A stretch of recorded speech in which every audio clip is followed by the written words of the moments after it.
All right, I think everyone is here now. Welcome to the first of the GEMMS virtual lectures. One of the aspirations we had when we started the GEMMS project was to help create a community of people who were interested in sermons, specifically early modern sermons and particularly manuscript sermons. This series of 6 lectures, there'll be 3 this spring and then 3 more in the fall, are intended really to give us an opportunity to connect with each other, to talk about the things that we're interested in, and resources for studying and exploring sermons. Jennifer Farouk is our chair today, so I'm going to turn it over to Jennifer. Thanks, Anne. And Anne is one of the principal investigators for GEMMS, in case probably a lot of you know her.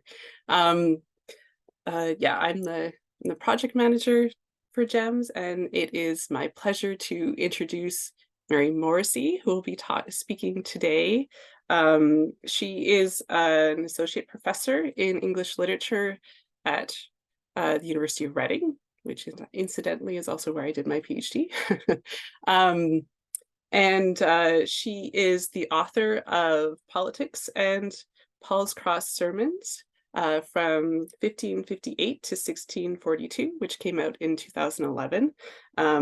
Mary specializes in Reformation literature, particularly related to London, and she has done so much work on sermons and particularly manuscript sermons. And so it's very exciting to have her here today. She also is on our advisory board and has been a wonderful supporter of GEMMS, and says yes to basically everything we ask her to do. So I will hand things over to Mary. Her title is Sermons in Series and Fragments, GEMMS, the Archive, and Finding the Spital and Rehearsal Sermons. Over to you, Mary.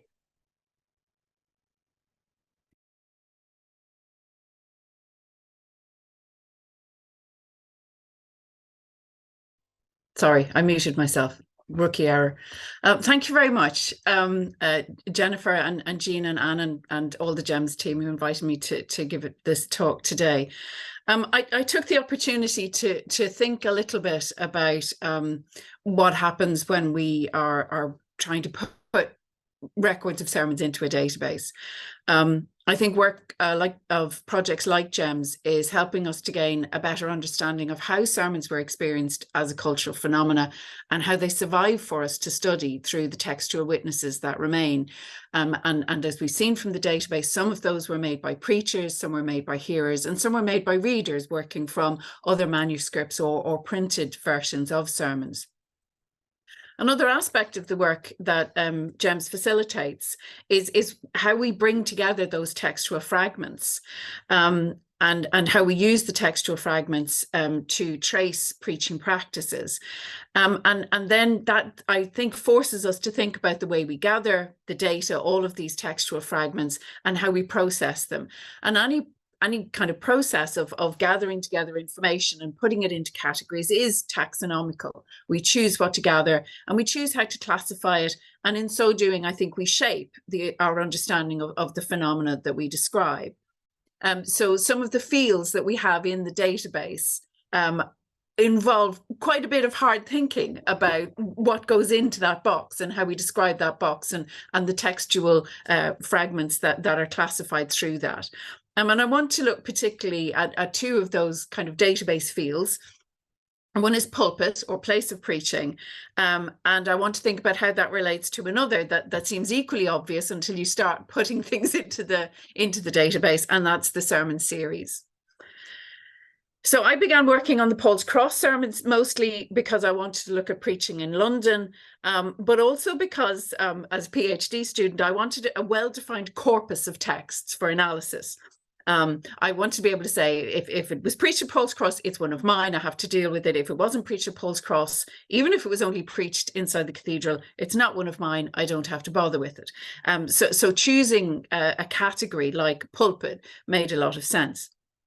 And of course, as soon as that decision was made, it started unraveling around me, because, of course, Paul's Cross sermons, i.e. sermons that designated for that pulpit or funded through the Paul's Cross endowments, were preached in the cathedral before 1635 on some occasions, and always after 1635. So not all Paul's Cross sermons were preached at Paul's Cross.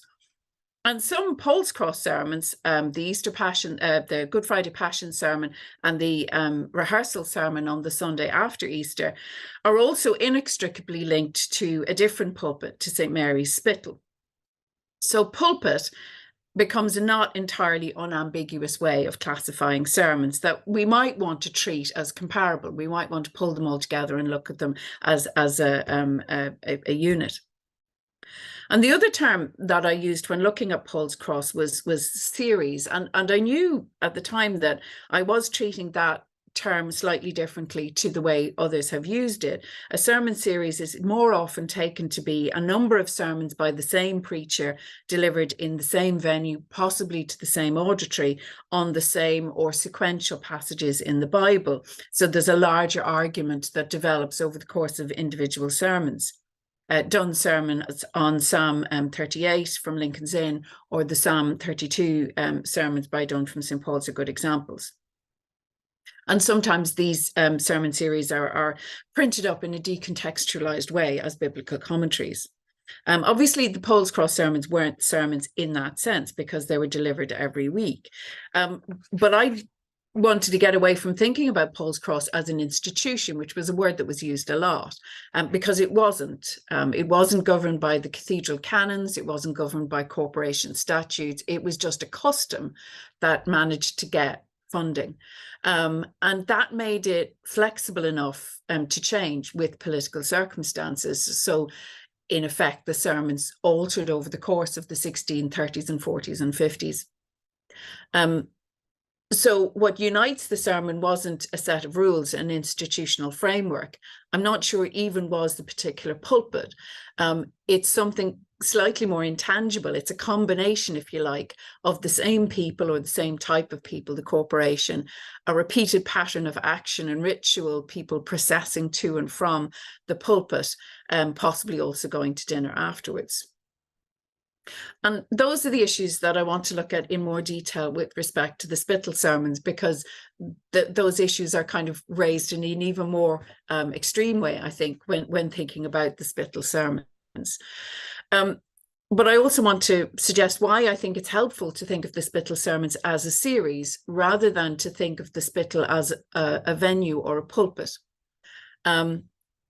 And that is a little bit counterintuitive, because even more than Paul's Cross, it would seem initially a fairly obvious thing to think of the Spittle sermons as being defined by location, that really what makes a sermon a Spittle sermon is that it's preached at St. Mary's Spittle. Our fullest account of the pulpit and the sermon series comes from Stowe's survey within his description of Bishopsgate. And Stowe tells us, again, he begins with a description of the pulpit. A part of the large churchyard pertaining to this hospital, and severed from the rest with a brick wall, yet remaineth, as of old time, with the pulpit cross therein, somewhat like to that in Paul's churchyard. He then describes the buildings associated with the sermon and how they stand. So he describes the physical location, the pulpit and the attendant buildings. Against the pulpit on the south side, before the charnel and chapel of St. Edmund the Bishop and Mary Magdalene, remaineth also one fair builded house of 2 stories in height for the mayor and other honourable persons, with the aldermen and sheriffs to sit in, there to hear the sermons preached upon Easter holy days. In the loft over them, the ladies and aldermen's wives do stand at a fair window or sit at their pleasure. And what Stowe says here concurs with contemporary images and some modern archaeological evidence. So I'm going to indulge in my love of old pictures and maps for a bit and show you where this is all happening. So where we're talking about is basically here, the building that Stowe talks about as being adjacent to the one where the alderman sits is the charnel house. And it's now basically number 1 Spittal Square. So this is where Bishopsgate meets Shoreditch Road. And that's what it looks like on Google Earth just there. And that's where we are. And that's Spitalfield Markets here. And the site, that the charnel house, the remains of it are have been excavated and can be seen. But the rest of the site is occupied mostly by a giant law firm's tower block. But contemporary maps, we can see what Stowe is talking about. So this is the copper plate map of 1554-59. And here we have this chapel of St. Edmund, against which the stands that the corporation sat in. And here is the pulpit. So there's a slightly enlarged version. The Agus map, which was printed in 1633, but which shows the city of around 1561, is a bit more squished, but has the same sort of structure. The chapel, the charnel house, and the pulpit building standing nearby. And Brown and Hoggenberg's map from 1672, again, we have the pulpit and the sermon house nearby. There's a nicer cleaned up version of this image that the Museum of London Archaeological Service did on their report of the Dig of St. Mary's Spital, and I think that gives us a sense of what we're looking at. The footprint for the pulpit is sort of rectangular in the archaeological dig, so they've made the pulpit kind of boxy.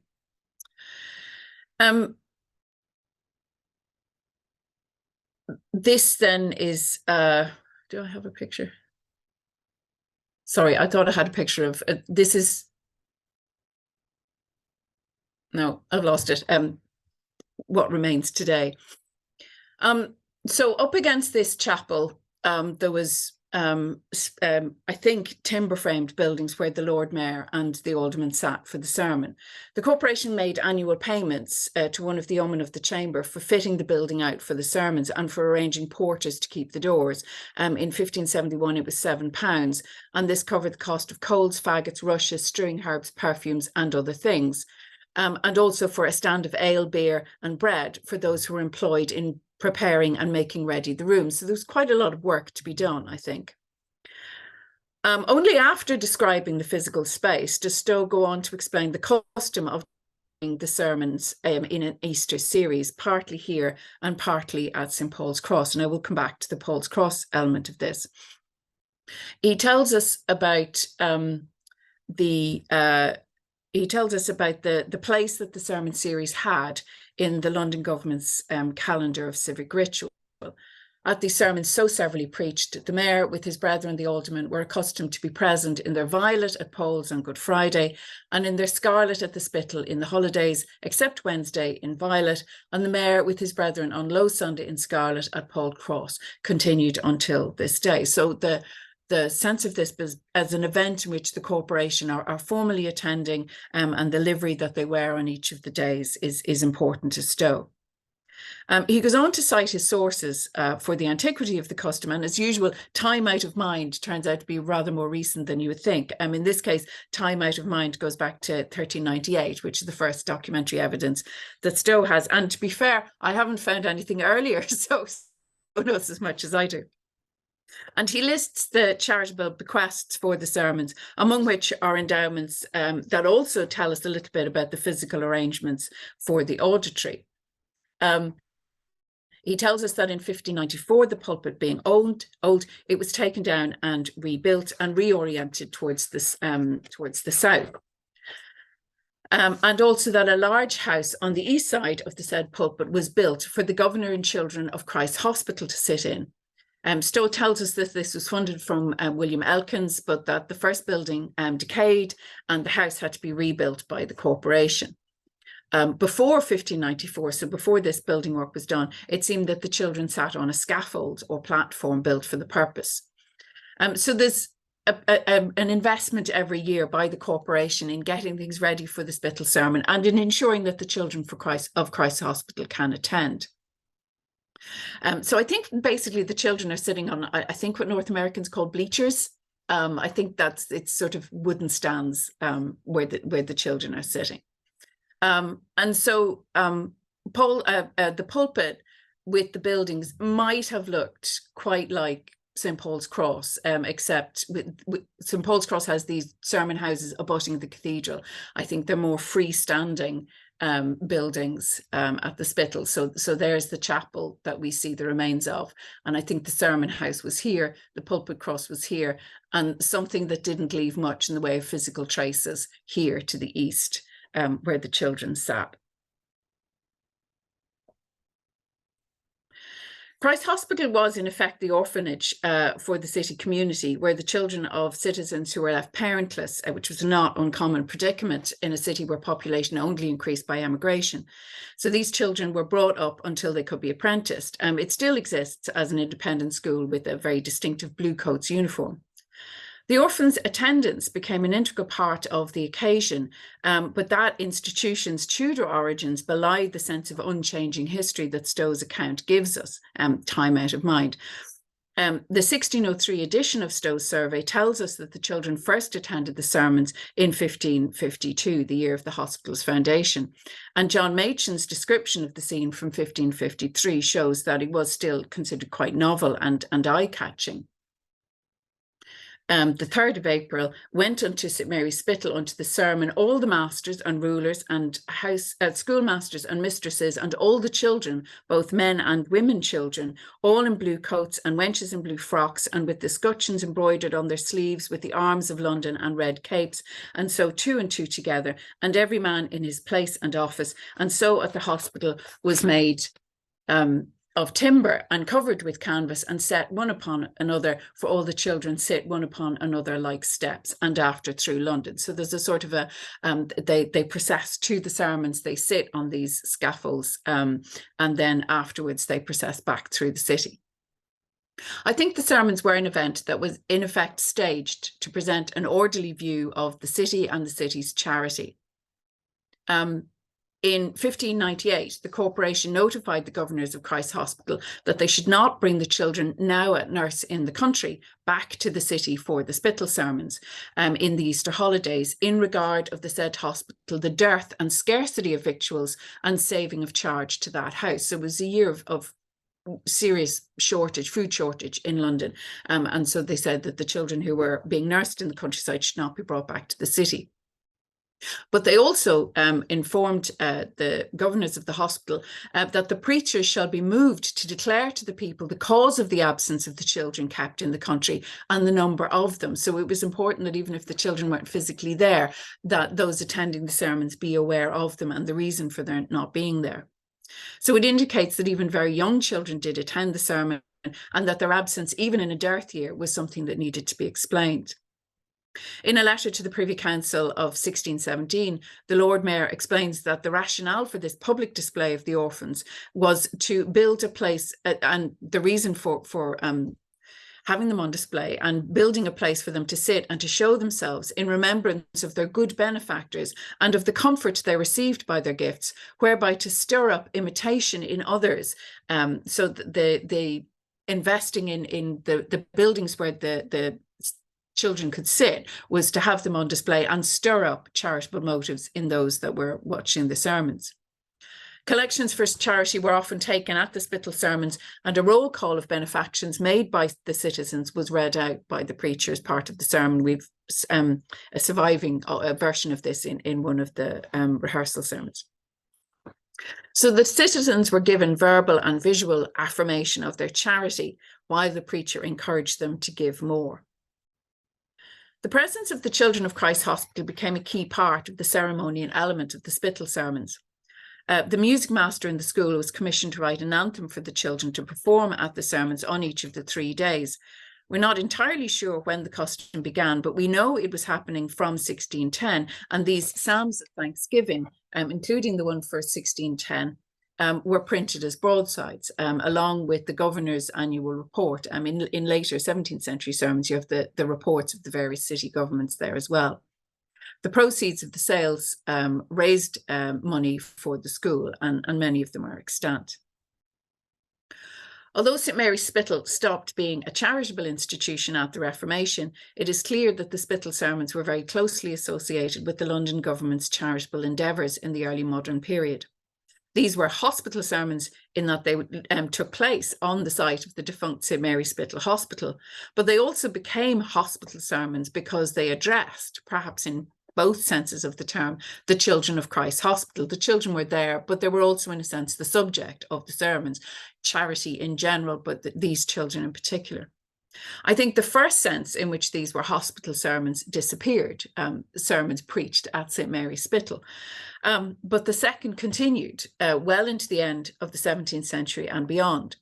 This is a sermon series that continued despite a change of venue, because the auditory, in a sense, became the occasion. And how we kind of deal with that in classifying this and putting stuff in a database, I'm not really sure. Like the Paul's Cross sermons, the Spital sermons were an outdoor event, and on occasion they did move inside, presumably like the Paul's Cross sermons because of the weather. In 1637, the sermons were preached in St. Paul's Church, according to the city cash books. But this area of London became more urbanised, and in the 16th and 17th century, it was quite a fashionable area of London to live in. Obviously, later on, it became very much associated with immigration. Spitalfields became very much associated with different immigrant groups in London. But at this time, it was quite plush.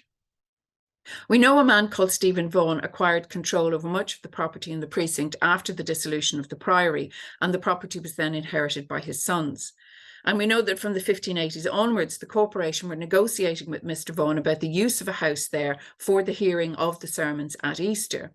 And in 1593, for using the waste piece of ground whereupon the stay usually standeth at St. Mary's Spital for the children of Christ Hospital. So I think the ground landlord, if you like, for the empty site was Mr. Vaughan, and the corporation were building temporary buildings on his land in order to accommodate the hearers of the sermons. I suspect by the mid-17th century, that ground where the stay or scaffold and then the sermon house for the children was standing was just too valuable to leave unoccupied for most of the year. The rather temporary buildings that had housed the auditory were taken down for more permanent residence, and the fate of the pulpit cross is unknown. But if the charnel house and the medieval chapel, with stone built, didn't survive the developers, I don't think we should be very surprised that the buildings used for the Easter sermons disappeared too. I've been trying to track through in maps of London how far we can see an open space in which the Spital sermons might happen. Holler's London before the Great Fire doesn't really give us much detail. So we're looking at this space here, just above the Spitalfields. It doesn't give us much detail, but we do see that the area is getting infilled with houses. His map of the area after the fire, again, so we're looking at this area here, so just north, east, northwest of Spitalfields itself. It's filling in, but there's no sign here of a pulpit or at the old chapel, let alone either of the sermon houses where people might sit for the sermons. Our next good look at the area is Richard Newcourt and William Faithorn's exact delineation of London from 1658. And here we can see the space, but again, there's no sign of a pulpit. And the charnel house is hard to discern with all of the other in-building that's going on. By 1676, with the Ogilvie and Morgan map, the space has become like a yard that's completely surrounded by buildings. The modern survey of London suggests that this dot here is the pulpit, but I don't think the dot does represent the pulpit. It's in the wrong place. It's weirdly in the middle. And there's no sign of the charnel house building, so I'm not sure. So this presents me with a bit of a conundrum, because references to the Spital sermons state that the pulpit cross was taken down during the Civil War years. Some say sort of 1658. And I'm a bit suspicious of this because no citation is ever given. And I think it's possible that this is confusion with the story about what happened to Paul's Cross. My archival fragments suggest that the sermons moved around, but that they still did happen in the Spital in some years. It may be that temporary stands were erected each year for the purpose once the permanent buildings had disappeared. William Price preached at St. Mary's Spital on Wednesday in Easter week 1642. The city cash books report payment for 1643 for sermons preached at Christ Church that should have been at St. Mary's Spital. The cash books report payment for workmen for rushes and herbs at St. Mary's Spital in 1645. So it's possible maybe that sometimes the sermons were split across venues. The same payment is made in 1646. In 1652, Stephen Marshall preached on Easter Monday at the Spital. And in 1671, Isaac Barrow preached the duty and reward of bounty to the poor at the Spital. Samuel Pepys says that he attended the Spital sermons, preached at the Spital in 1662 and 1669, and he noted that the Lord Mayor and the Alderman also attended. In 1681, Thomas Tennyson gave a sermon concerning discretion in arms at St. Sepulchre's Church in London instead of the Spital. So it's moving around. Sometimes in the 40s and 50s, it's still being recorded as being in the Spital, and in the 60s too. As we go into the 80s and 90s and into the early 18th century, it's much more likely that that the sermons have been preached in some of the local parish churches. And the most usual are St. Bride's, St. Sepulchre's, St. Lawrence Jewry, and St. Botolph's. So the sermons are increasingly identified in their title pages as belonging to the Spital sermon, as to the Spital series, or they're described by venue at the Spital, or by auditory before the Lord Mayor, Aldermen and Governors of Christ Hospital, or before the Lord Mayor, Aldermen and Governors of the London Hospitals. Or they're sometimes described by occasion. They're described as sermons in Easter week. The sermon is moving across different London parishes. In 1684, Thomas Pittis preached his Spital sermon in St. Bride's Parish Church. The next year, Sir Gregory Hascard preached before the Lord Mayor, Aldermen and the Governors of the Hospital in Tuesday in Easter last in St. Botolph's Aldgate. 1687, Thomas Clutterbuck preached a Spital sermon at St. Sepulchre's Church. And by the start of the 18th century, we see that title pages tend no longer invariably to reference these as Spital sermons, but they are identified by the occasion. They're described as more often into the 18th century as Easter sermons before the Lord Mayor, Aldermen and Governors of the Hospital. It's notable then that the auditory is the city government and the governors of the city hospital, including Christ Hospital. So the sense in which this is for the London, for the guildsmen or for other Londoners, or even that the children are part of the auditory here sort of diminishes. Sometimes, as in 1684, the Lord Mayor's name is the most prominent on the title page. This is George Hick's sermon, but you have to go down here to find out who the preacher is. What really matters is that it's Sir John Tulse, the Lord Mayor of London, and the aldermen who are at the sermon. These city parish churches were not very large, and it's hard to see how the same numbers that might have gathered in an open space like Spitalfields might have been accommodated. I think these are sermons like Paul's Cross once it moved into cathedral, where the audience is shrinking so that the principal guests are a more significant part of the auditory than they might have been before. I'm not sure if the children are on display in the same way, or if the children are being spoken to, or if anybody else is there. I'm wondering if they're kind of acting like an exhibit, as a kind of evidence in a sort of mute dialogue between the governors of the hospital and the corporation bosses. I haven't tracked the sermons past 1720, and this is partly because I know Jennifer's here and she's done far more work on London sermons in the 18th century than I have. The only thing I will say is they get very, very much shorter. The pre-Civil War sermons are 2-hour-long orations, and some of them are even longer than that. Dunn's Spital sermon from 1622 is 20,000 words long. And the early 18th century sermons barely cover 20 pages in octava. So they get off very lightly in the 18th century by comparison. The custom continues today, but there is now only one sermon. It's preached in St. Lawrence Jewry on the Sunday in February or March, Easter being an inconveniently movable feast, so it moves around a bit.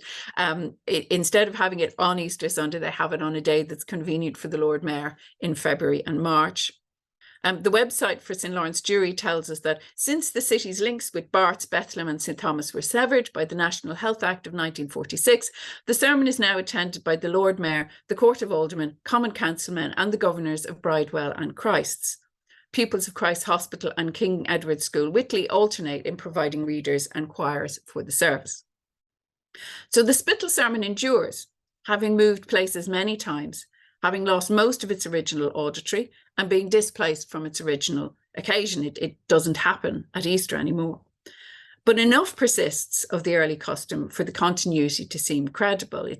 Corporation still identifies this as a Spittal sermon and still sees it as an event that continues the tradition of Spittal sermons.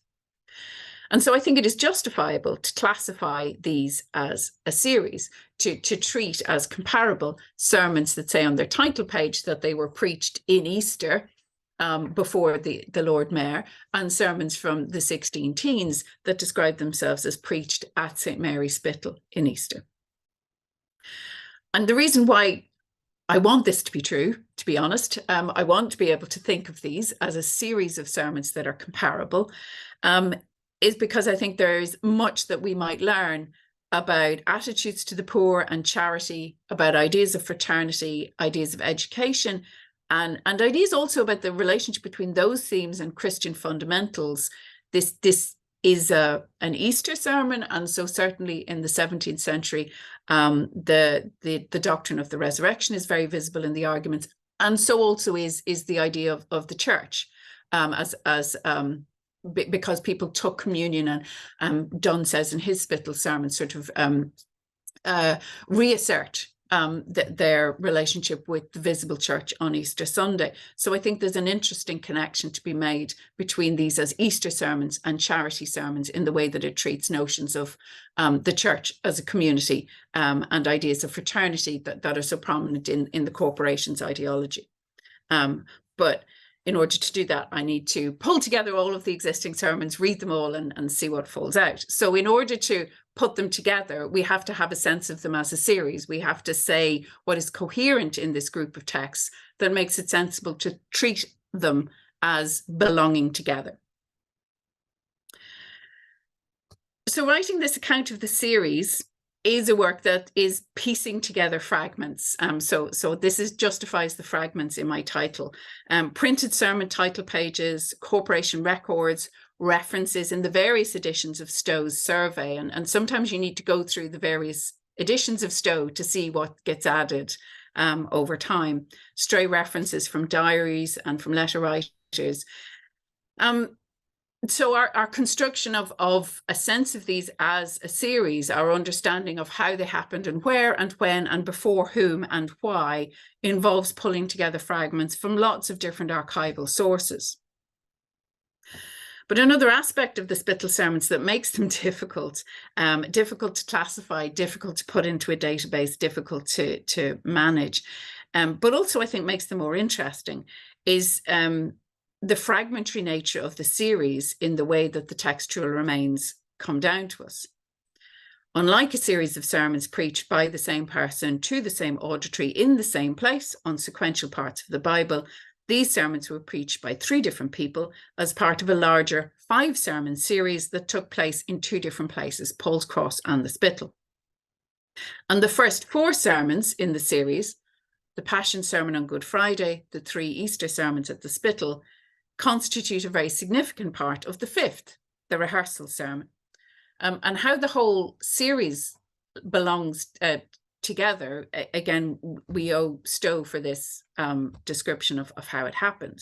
Here it is to be noted, the time out of mind, it hath been a laudable custom that on Good Friday in the afternoon some especial learned man by appointment of the prelates doth preach a sermon at Paul's Cross treating of Christ's passion, and upon the 3 next Easter holidays, Monday, Tuesday and Wednesday, the like learned men by the like appointment do use to preach in the forenoon of the said Spittal to persuade the articles of Christ's resurrection, And then on Low Sunday before noon, one other learned man at Paul's Cross is to make rehearsal of these 4 former sermons, either commending or reproving them, as to him by judgment of the learned divines is thought convenient, and that done he is to make a sermon of himself, which in all were 5 sermons in one.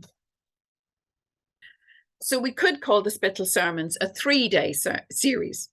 The 3 sermons that took place Easter Monday, Tuesday and Wednesday at the Spittal.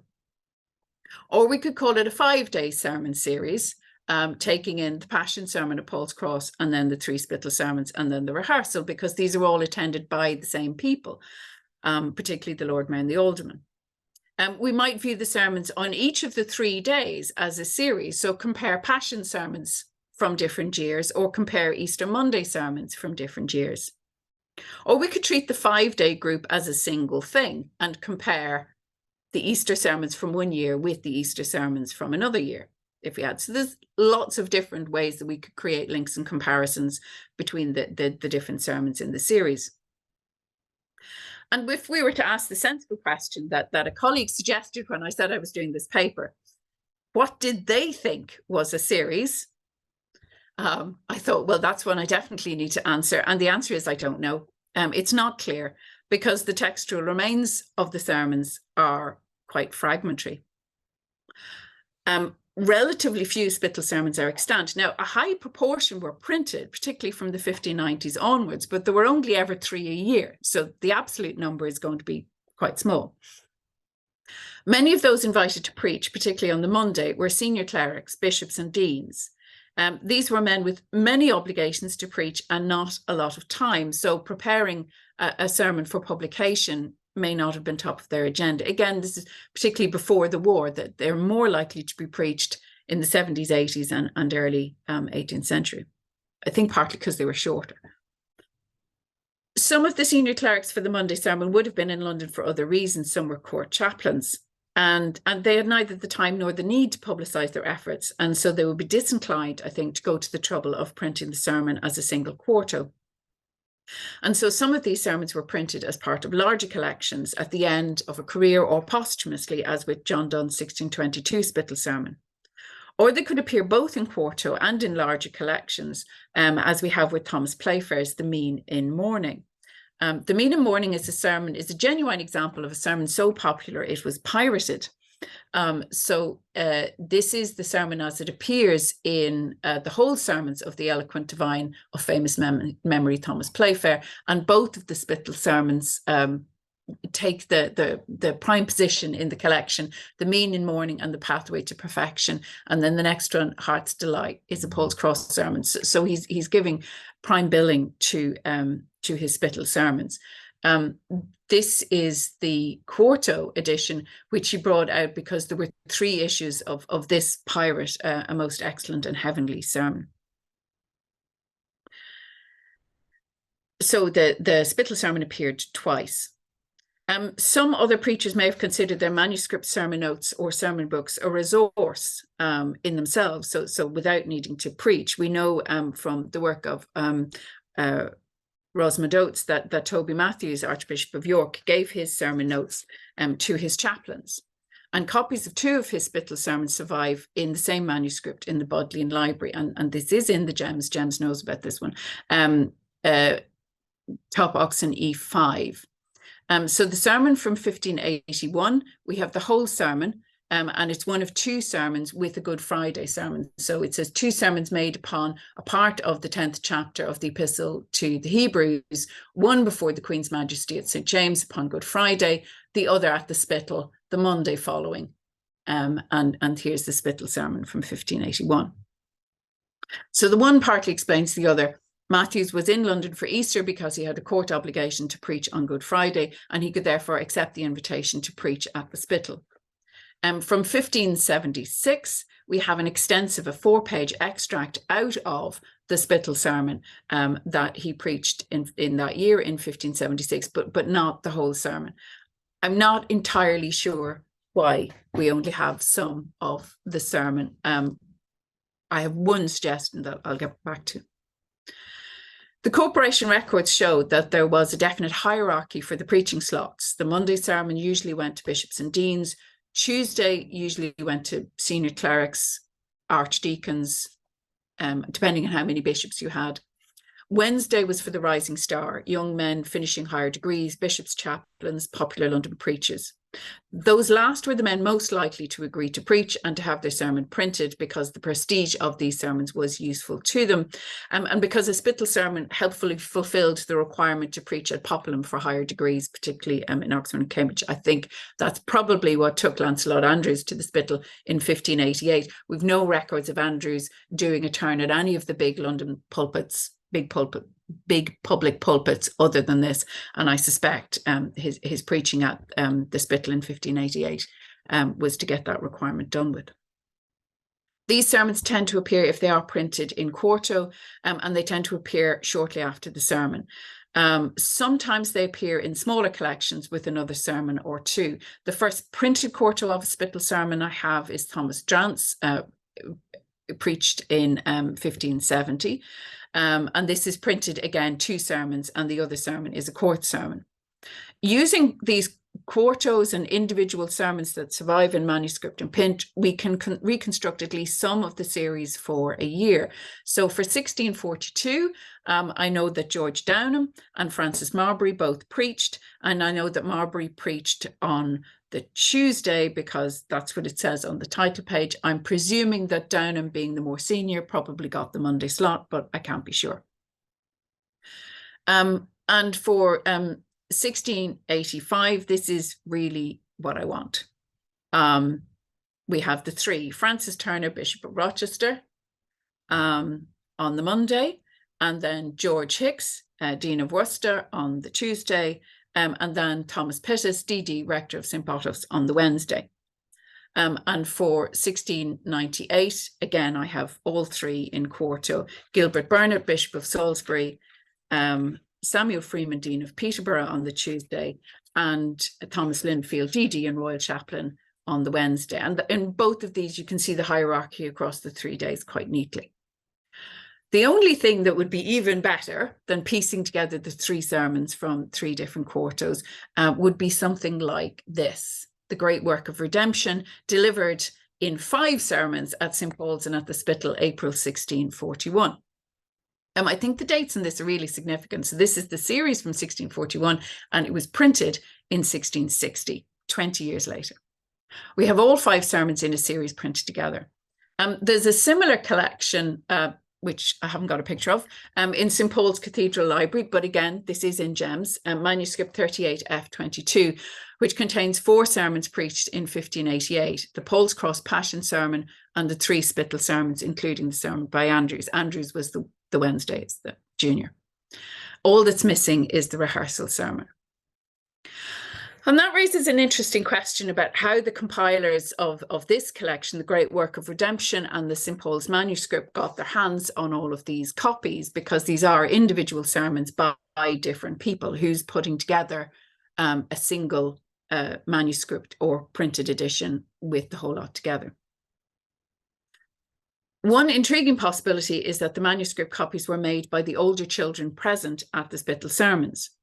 Records from Christ's Hospital in 1610 state that the sermons were to be written out fairly by the scholars in the grammar school, so the most senior of the students in the school, and so many of the copies thereof as shall be sold, the third part thereof shall be and remain to the use of the said children. I need to do more work on this. I only found this reference relatively recently, and I need to do more work on whether or not this was a regular event or a once-off. Manuscript copies of whole Spital sermons do exist, as we've seen from Toby Matthews from 1581. But where I have seen manuscript copies of Spital sermons, they tend to be in collections of manuscripts associated with clerics or with the university. They tend to be in Oxford collections. And similarly there was an equivalent series at Oxford of Easter sermons that were then rehearsed, and you tend to get those all together in a very Oxford-based collection. Parts of the sermons, perhaps too large to be fragments, but parts like Toby Matthews' 1576 sermon are also found. And I think these collections and these fragments exist because of the relationship between the Spittle sermons and the most fragmentary of the sermon in the series, the Paul's Cross rehearsal sermon, the 5 sermons in one that Stowe tells us finishes the event. Few copies of rehearsal sermons survive. John Hoskins published only the conclusion to his rehearsal sermon. So after he had summarised the other sermons, this is the bit where he makes his own sermon, and that's all that he published. John Boyce, even more disappointingly, merely remarks that these observations I delivered in my rehearsal sermon in 1603. That's all I got. We have hearer notes from Richard Newdigate's rehearsal, hearer notes by Richard Newdigate for the rehearsal sermon of 1627. There are 2 surviving copies of a full rehearsal sermon with the rehearser's introduction and the rehearser's conclusion, along with the summary of the 4 sermons. That preached by Ralph Barlow from 1605, which is Ellesmere Manuscript 1172, and a printed one from 1618, printed later, the sermons are from 1618, and it was printed later by Daniel Featley as The Spouse Her Precious Borders, and it rehearses Joseph Hall's Spittle sermon, The Righteous Mammon, which Hall also independently printed. So we only have 2 surviving copies of the whole rehearsal sermon. The rehearser's job was to give a summarised account of the Paul's Cross Passion Sermon and the 3 Spittle sermons with elegant compliments to all 3 preachers and a conclusion that tied together the themes of the 4 previous sermons. It was a very demanding task. And I think a fairly tactless one as well. More than once, we know that doctrinal differences surfaced between the preacher and the rehearser. In 1622, Donne promises not to extend myself to an unnecessary length, and he then proceeds to go on for a very, very long time, because he says, that which shall be said by me and by my brethren, which come after, so Donne's preaching on the Monday, there will be 2 more Spittle sermons, is to be said to you again by another, i.e. the rehearser, who alone takes as much pains as all we, and all you too, hears all with as much patience as all you, and is to speak of all with as much and more labour than all we. And I think very typically long, complicated Donne period, but it gives us a sense of the effort that the rehearser had to go to. But I'm interested in this particularly because what Donne says suggests that the rehearser attended all 3 sermons. And he kind of would have had to. I mean, I can't see how you would summarise the 3 sermons without being there to hear them. He would have to attend and attend carefully to what was said in order to perform the rehearsal. One contemporary comment suggests that there may also have been other help provided. So Thomas Goff, in his Deliverance from the Grave from 1627, he printed his Spittle sermon in a rather vengeful spirit, noting in the epistle to the reader that the rehearser had censured him in the rehearsal sermon, despite the courtesy with which Goff had treated him. So Goff tells us that he courteously imparted my notes to him many days before. So Goff gave his sermon notes to the rehearser many days before, proving that I reputed him a fellow labourer. So this was a courtesy to a fellow professional preacher. And then the rehearser proceeded to demolish his argument. This courtesy, if there was a convention of doing this regularly, of the Spittle preacher giving notes or copies or whatever they had, and whatever physical form their sermon took before or immediately after its delivery, that would explain the absence of the rehearsal sermon from the St. Paul's manuscript from 1588. So in St. Paul's manuscript, we have the Passion sermon and then the 3 Spittle sermons, but we don't have the rehearsal sermon. And it may be that what's been gathered up there is everything that the rehearser needs. It may be that that manuscript is designed for the rehearser. He would explain how the printer got copies of all 5 sermons for the great work of redemption 20 years after the sermons were preached. A complete set may have been in the hands of the rehearser. The rehearser had copies that he was given by the other preachers of the sermons from the Passion and the Spittle, and then his own rehearsal. And so it was very easy to bring them together and print them in one volume. It may also explain the fragment from Matthew's 1576 Spital sermon. This may have been all that made its way into the rehearsal's summary, or it may be what Matthews gave the rehearser in order to help with the rehearsing of the sermon. I think the possibility that the rehearser got help from the other preachers may also explain an oddness about the textual state of Donne's 1622 sermon that I've been grappling with. So having spent more time than I would care to say trying to collate the different witnesses, so we've 2 manuscripts and a folio witness of the Spittle sermon, I think Potter and Simpson are wrong to claim that the folio is a later version. There's actually, when you get down to brass tacks and look at comparisons of variants and errors, it's not that different. In fact, the folio copy is the least erroneous of the 3 witnesses. It has fewer howlers, fewer real genuine errors. And it's also closely related to the 2 manuscripts, even though the manuscripts are much more contemporary. The manuscripts probably date from the 1620s and the printed edition is from 1661. I think that if Donne followed the convention of providing the preacher of the rehearsal sermon with a copy of his Spittle sermon, then there was a full textual version of the sermon within a week of the sermon being delivered, and that then being preserved among Donne's papers could be printed without extensive revision. So although the printing comes later, the textual copy behind the printing probably existed immediately before or immediately after the sermon was delivered. So like the preacher, my time's up. I hope to have shown 2 things. The first is that by gathering up the fragments from archival sources of all and various kinds, we can understand the circumstances in which sermons were delivered, where and when, before whom, who paid for them, and who appointed the preacher. And this gives us a sense of commonality. It gives us a sense of the threads that tie sermons together in series and allow us to judge whether or not something is a continuation of a series, even if something fairly fundamental alters, like the place where the sermons were delivered or the auditory before whom they were delivered. I also want to suggest that thinking about whether sermons form a series is useful for more than taxonomy and database building, though it is really useful to think about these things when trying to construct a coherent database, a searchable way of bringing information about sermons together. Classification by venue is easy, but it alone will not enable us to capture the similarities between sermons preached on the same occasion to different people, or on similar occasions, such as decrease of the plague, for example, over time. Nuancing our understanding of place and occasion will help us develop our understanding of sermon genres.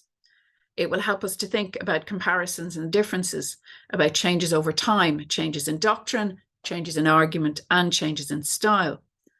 And if the object of the exercise is to understand sermons as texts embedded in their cultural moment, I think attention to those kind of changes is vital. And that's all I have. Thank you very, very much. Thank you so much, Mary. That was so fascinating. And I have a huge list of questions, but I won't go into them right now. I see we have, oh, I need to. Okay. It looks like Carolyn Williams has a question to start us off. So if you want to unmute and go ahead, if you can. Hello, Carolyn. Hello. I was just wondering what all this had to say to the relationship between literacy and oracy in the period. Yeah, I think the idea that the children in the grammar school, so the children in the top forms of Christ Hospital are being asked to write up fair copies of a two-hour-long oration suggests that ambition was high. There were certainly aspirations. In general, London, even in the 16th century, has higher literacy rates than elsewhere. And these children are being trained for apprenticeship. And so fairly basic, I mean, English literacy, I think, would have been something that was assumed for all of them. And we know that writing out sermons or making notes from sermons, Brinsley says that this is a good exercise for children to do. It's a bit like learning to take minutes or lecture notes. So we know that it was a practice, but I think asking them to take notes, I don't know how anyone would take notes of John Dodds. I can't even make sense of some of his sentences when I'm reading them written down. So it is really quite challenging stuff. I think, though, that they're only really expecting the top level of the students to do that. Across the piece, across the period, the printing of sermons becomes much more common post 1570s, 80s, and it just sort of rises exponentially until you get into Jennifer's territory in the early 18th century, and there's just so much stuff. There's just so many of them, and I think that does reflect really very high literacy rates in London. Oh.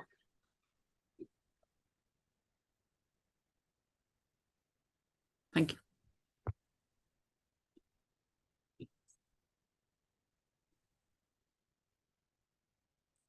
Jennifer, you're on mute. Sorry about that. It looks like Daniel Graves has another question for you.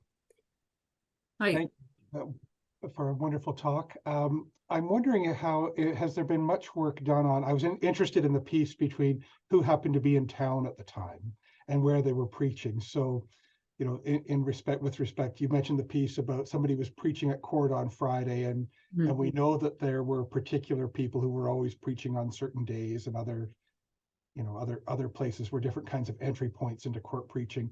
But has there been much thought on kind of correlating all of these preaching appearances at Paul's Cross, the Spital, at the preaching place? It would be really lovely. I think for some of this, we're still at the stage of gathering together the information. I'm particularly intrigued by the bishops, because most of them will have obligations to preach in their own cathedrals on Easter Sunday. Now, there are some places that are a day's journey from London, so you could do a court sermon on Good Friday and still preach in Christchurch, Oxford on Easter Sunday. But Toby Matthews isn't going back to Durham or York from Good Friday. So he's there for the whole time, and I suppose that makes him somebody you would approach. The corporation appoint the preachers to the Spital, but I think as time goes on, they're doing that with more input, shall we say, from the senior clerics. And I have more information about appointments than I have whole sermons. And what I get in the corporation records is somewhere around February, there'll be an entry saying, Bishop so-and-so and Bishop so-and-so and Mr. so-and-so and Mr. so-and-so will be asked. And then a couple of weeks later, there'll be another entry saying, and now Mr. so-and-so, Mr. so-and-so, and so-and-so will be asked, until eventually they hit on 3 people who will do it. And they come down, their aspirations sort of start at Archbishop and work their way down to Archdeacon, to Mr. who happens to be in London and will do it. So I think there was a lot of toing and froing until so there's like 1 or possibly 2 entries appointing the Spital preacher every year in the corporation records of the repertories, the minutes of the aldermen's meetings, and the volumes are about that size, and it takes me a day to go through 2 of them, and it's like 1 entry on an annual basis, and I am compiling as many of every time I get a chance to go into the archive, and I'm compiling a list of who is preaching these sermons. And when we have all of these fragments together, I think we will be able to do exactly what you're saying, but we're just not there yet. And can I just follow it up with I'm not sure if I heard you say this or not. How many of the rehearsal sermons do we have? We only have 2 complete ones, i.e. the introduction, and then the summary of the other 3, and then the conclusion.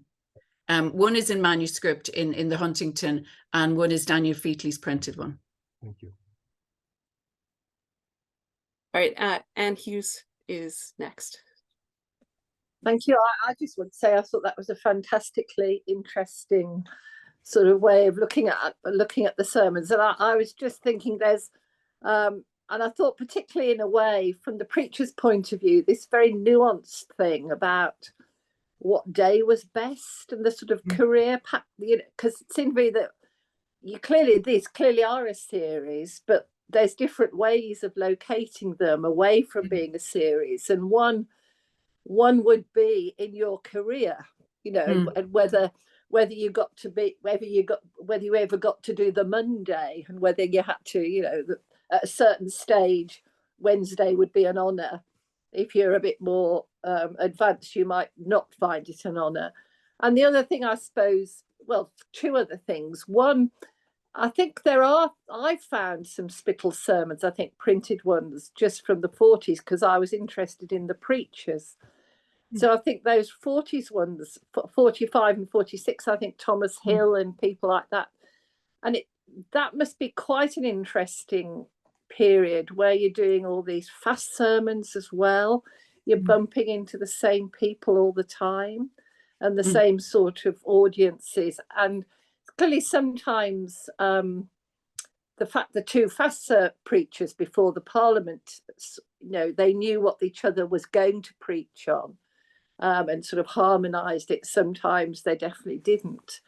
And the other issue I thought was quite interesting is how these Spital sermons fit in to a series that the Lord Mayor has through his year, from sort of his election sermon to other days.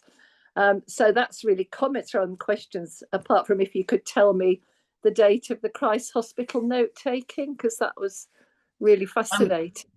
That's 1610. So there's a fairly recent PhD by Gary Jenkins on from Birkbeck on Christ Hospital and the London Poor.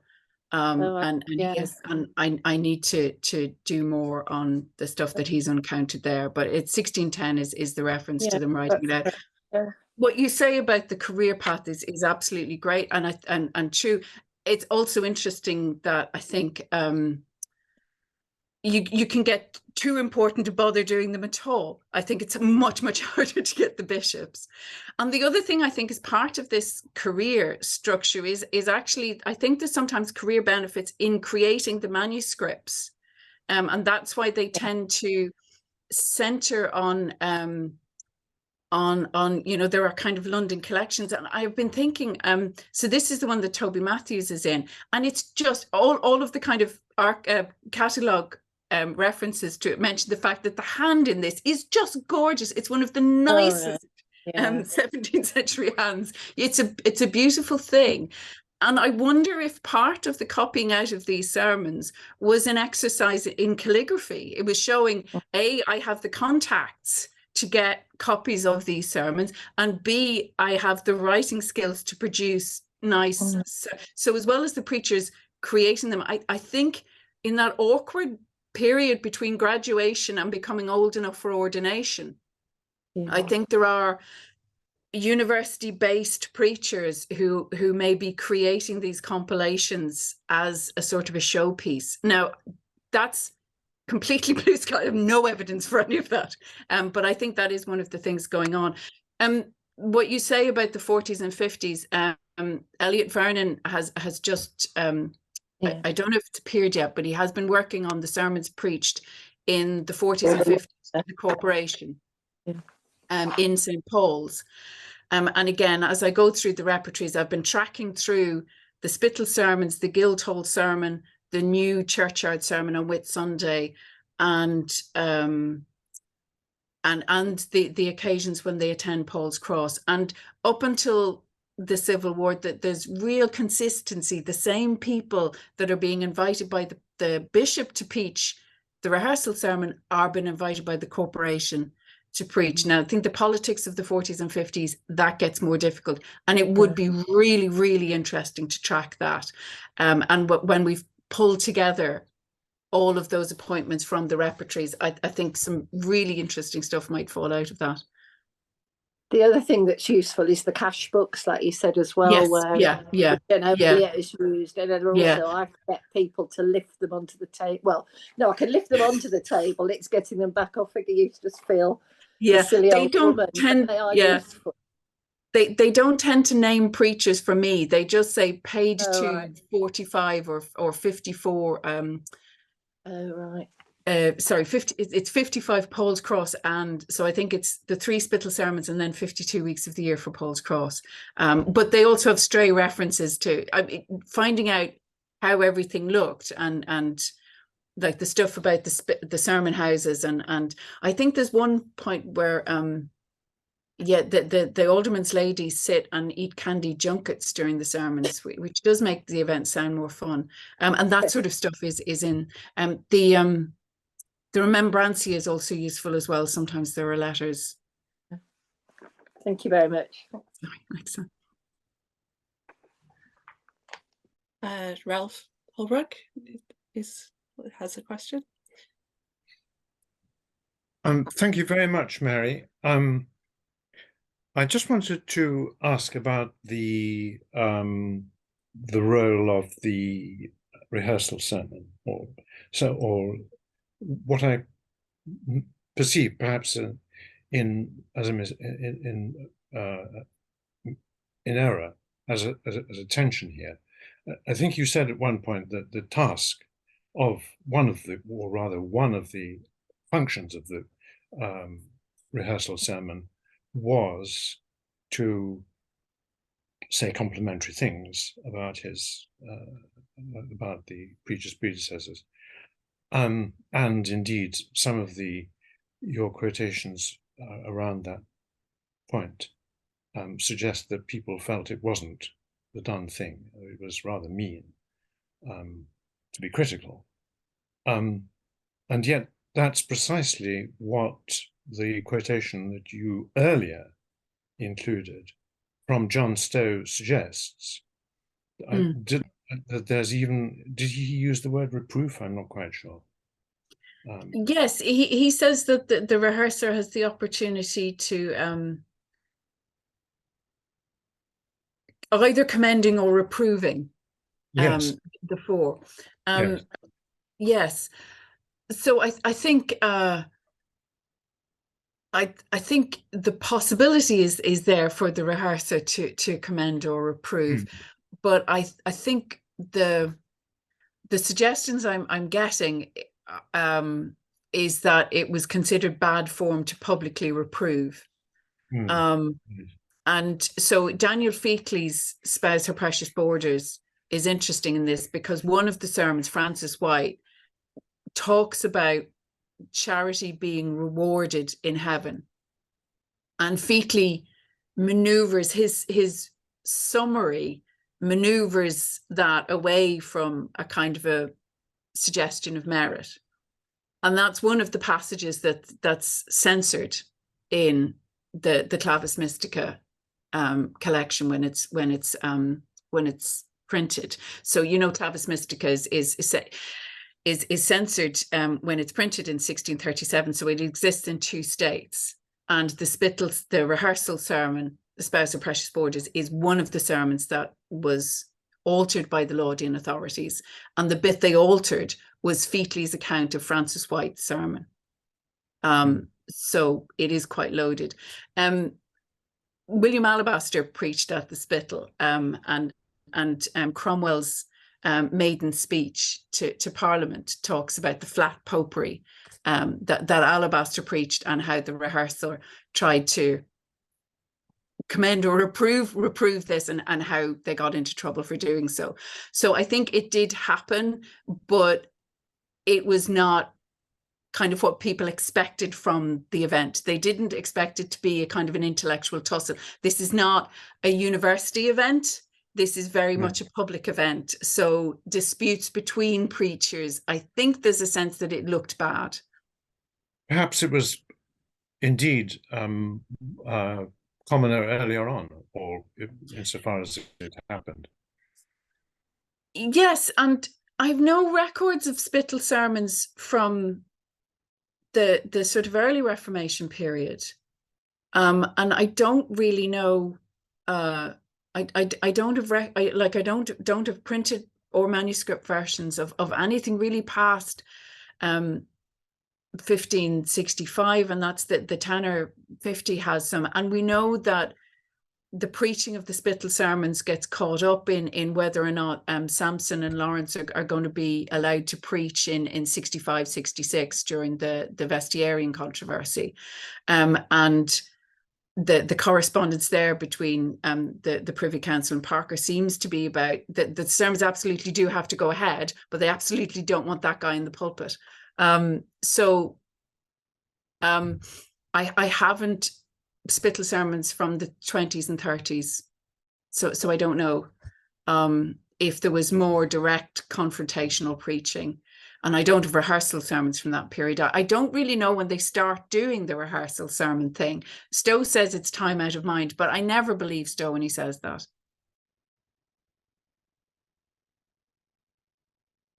I think Arnold has put something in the chat, which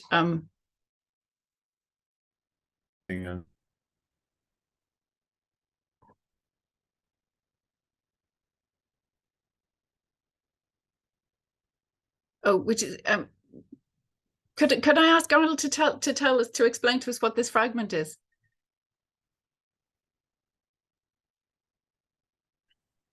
Hello, sorry. Hello. I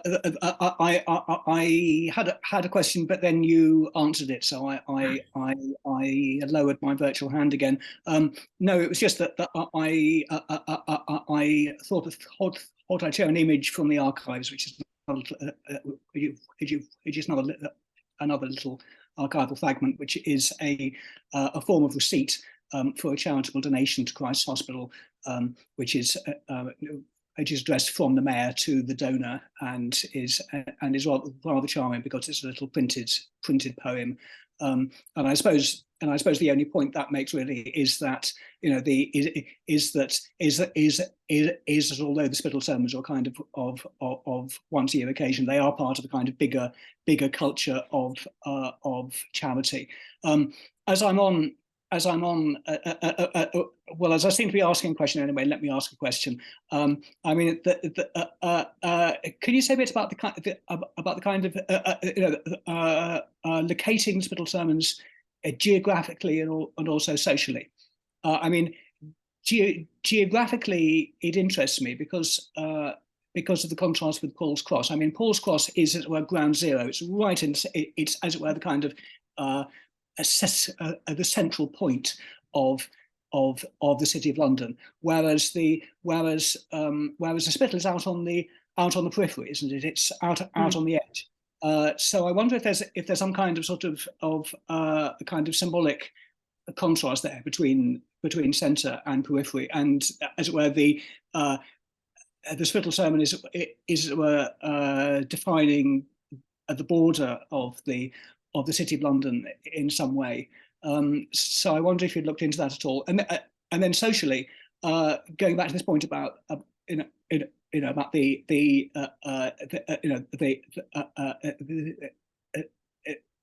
are in a sense charity sermons. They're attended by the children of Christ's Hospital. I mean, a crucial part of the role of the role of the mayor and alderman is, you know, to do right by widows and orphans. You know, and the Spittal sermon is obviously a crucial part of that. It's a kind of visual symbol of the mayor's charitable role towards protecting the weak and vulnerable. How is that brought out in the sermons themselves? So I think first on the question of space, I think it's a really interesting one, because certainly before the war, the processing to these places is very important, and the printed order of my Lord Mayor, which kind of catalogues the Lord Mayor's formal diary for the year, talks about, you know, the aldermen and the sheriffs meeting up at the Lord Mayor's house and what they were, and then processing. And I think the route they took to the Spittal sermon is designed to go through the Artillery Gardens, so it's designed to be as public as possible. And I think mapping out the periphery of the city and the kind of extent of the city is I'm sure you're right, that's one of the things they're doing. The other place they go to is the new churchyard on Whitsun. So they stop going to Paul's Cross on Whitsunday, as they did before the Reformation, and they start going to the new churchyard in the 1570s. So I think mapping out the extent of the city, being visible across the city space is part of what's going on. My huge disappointment with this is discovering that I won't be able to claim Blake's Holy Thursday for the Spatial sermons. I was just about to ask about Blake's Holy Thursday. I mean, that's the charity children going to St Paul's, isn't it? Yeah, and what I do need to untangle it. Flowing into St Paul's like the River Thames, but is that part of is that a continuation or an evolution of the same thing? I think what was happening, I think that the procession to Paul's on Holy Thursday with the kind of Lord Mayor's route lined by the children of the charity hospitals, I think is probably modelled on what was done for the Spital sermons. But the two traditions, I think, don't coalesce. I think what happens is the Spital sermons ossify into an event for the grandees, the governors of the hospitals and so on. And the Spital sermon is it's increasingly preached, and Jennifer knows more of this than me, is preached before the governors of the other hospitals, Bethlehem and Bridewell as well. So it's the city's charitable responsibilities to all of its hospitals rather than children in particular. So I think while the charity school events become more public and I think larger in terms of numbers, the Spittal sermon is in a sense more select and more official and less popular, I think. I don't think the two traditions coalesce, and it seems that the charity sermons definitely Holy Thursday, because there's a link through Monday, Thursday with charity there that is distinct, and so I don't think the two come together. So I don't think I get to claim the Blake poem. That I need to do more rummaging around. I used to be able to say 1700, not my period, but I'm drifting slowly and tentatively over that boundary. Thanks for that. Are there people with other questions? Or can I start on my? No, you please do come in and tell and work this out for us. Wondering whether well, I'll just start with a simple question. Do you know how long the rehearsal sermons persisted? I would imagine they were there for hours. No, I mean chronologically. How long? I've no record. I've no record of this happening after the war, and that again is to do with what happens Paul's Cross. So by the 40s and 50s, the Paul's Cross endowments are still paying preachers, but their sermons to the corporation, I think other people can go, but the sermons happening within the kind of preaching place that's been created in the cathedral around the choir, sort of behind the old choir. So it's a smaller area. And I don't think they're not huge outdoor events. And I've no records of a rehearsal sermon happening in the 40s and 50s. So I think the sort of 5-day extravaganza, I think that stops. I have no fragment to indicate otherwise. All of the things you said at a terminal date, and then you discover a thing and you think, oh no, I got that wrong. But at the moment, I haven't come across a rehearsal sermon from after the start of the Civil War. Right. Okay, that's good to know. I haven't missed something later. I have a huge advantage in the Spittal sermons in that because the corporation appoint the preachers, they record telling Mr. Chamberlain to contact the various potential preachers, because the bishop appoints the Paul's Cross preachers, and in fact I think it was probably the bishop's chaplains who did the actual correspondence. I don't have a single archive that will record that stuff on a regular basis. We have only 3 or 4 letters appointing Paul's Cross preachers. So unless the sermon survives in some form or another, we don't have any record of the appointment. Right. Another question. When you were going through the records from the corporation, did you come across references to them giving the preachers money to print the sermons? Because that happens in the 18th century, like in the early 18th century. Yeah, they start doing that in the 30s. And I think partly sometimes the preacher prompts them. He tells them, I'm having this printed and I'm dedicating it to you. Aren't I nice? And then they say, yeah, okay, you can have a $5. Or words to that effect. So yeah, that starts happening. I suspect, again, there's a kind of it depends who the preacher is. You're not going to give £5 to the Archbishop of Canterbury. That would just be an insult. But to the younger men, initially, when they approach the corporation, I think possibly, Stowe says there are endowments for the Spittal sermons before the war, before the Reformation, but I don't know if they survived the Reformation.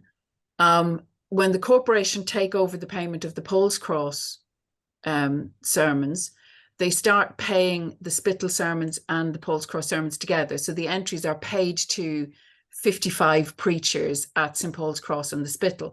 So I think they start paying the Spittal preachers then. I don't know if they paid the Spittal preachers before the 40s. And once they start paying the preachers, then it's easier to make them a generous present once they preach the sermon. So I think that's how it evolves in the 18th century. You might give Tillotson a few bob as a thank you if there is a tradition of paying for that sermon. But I think in the 16th century, I'm not sure there is a tradition of paying for the sermon, just because there weren't any endowments. Right. But I need to do more rummaging around. You have to follow the money. Yes. If there aren't any questions from the audience, I also have a GEMMS question. I was just doing a little quick look around and it didn't look like we had a category for Spittal sermons, so we should really fix that in the occasions. But also more broadly about how, if you had any suggestions for how we deal with these type of sermons that are preached in series, and like if you think we need to be linking them in some way other than just by putting them in a specific occasion or genre. I think that's the sort of thing that I thought is worth thinking about. And the problem with any database project is you figure out what you need to do kind of when everything's set up and running.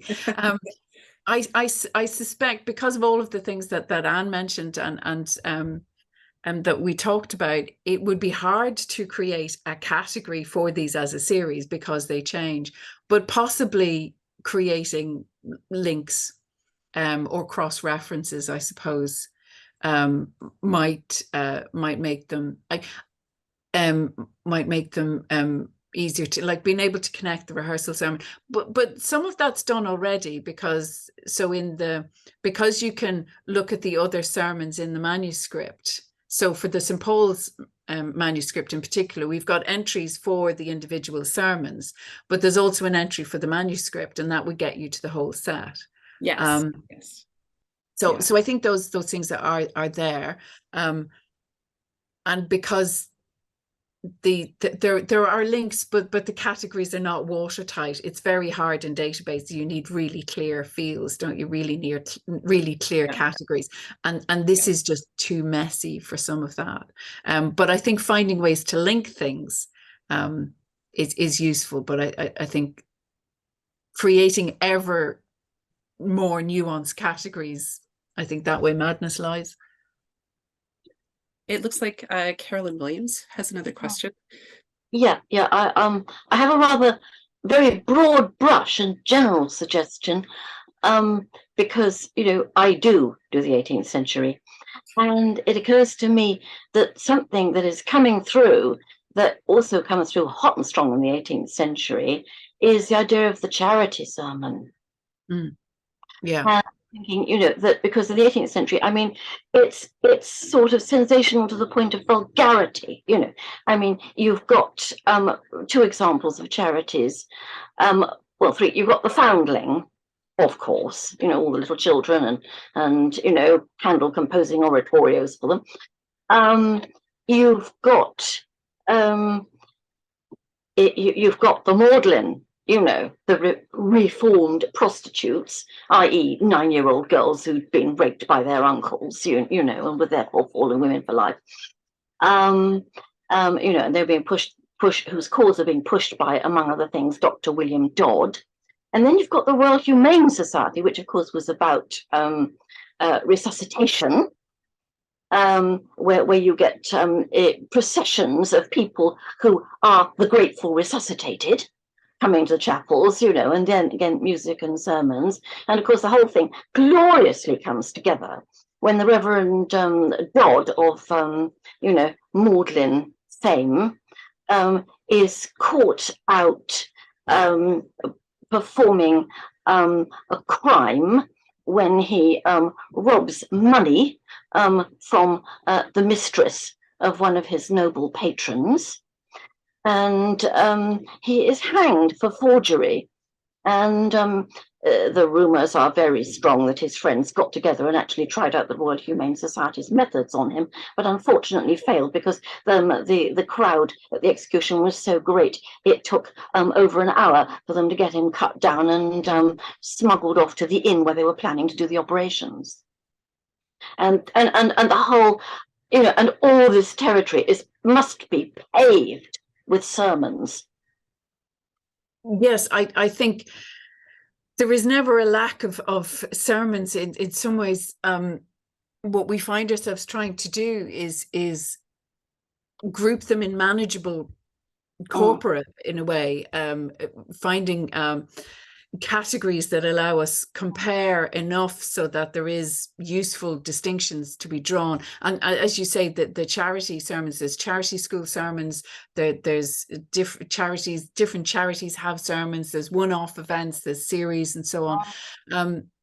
We kind of need to, we're still, even 20 years on for me and longer for some people, mapping out the territory because we have so many printed and manuscript sermons. We can't deal with them all as one phenomena, and carving out smaller units that we can study coherently is still, I think, very much where we are. Yeah, but I'm just saying, you know, that question about William Blake sort of made me realize that, you know, when you've dealt with the 16th and 17th centuries, the 18th century is lying in wait. Yeah, well, Jennifer has already been mapping this out for us in her work, so I am not the pioneer by any stretch of the imagination. Well, you know what I mean, Jennifer. Yeah. Thank you. Thank you. I'm just wondering if, I mean, we're pretty much out of time here. If there aren't any more. Oh, okay. Our guy who's in charge of the the technical side of things is just checking to see if the meeting is just going to end suddenly. Hopefully not, but if there are any more pressing questions, maybe people could send you an email or something. But thank you so much. This has been a wonderful discussion and talk, and it's been a great start to our lecture series. We thank you all for coming. We have recorded this, and so when it's ready, we will send out an email. Allison, Cyril, she raised her hand briefly. She may have just been saying bye. But no, I was just clapping. Oh, okay. Yeah, so you will be getting links to that. And when it's ready in due course, because I'm sure I certainly will want to come back and revisit it later. Thank you so much, Mary, and all of you. Thank you. Thank you very much. Thank you.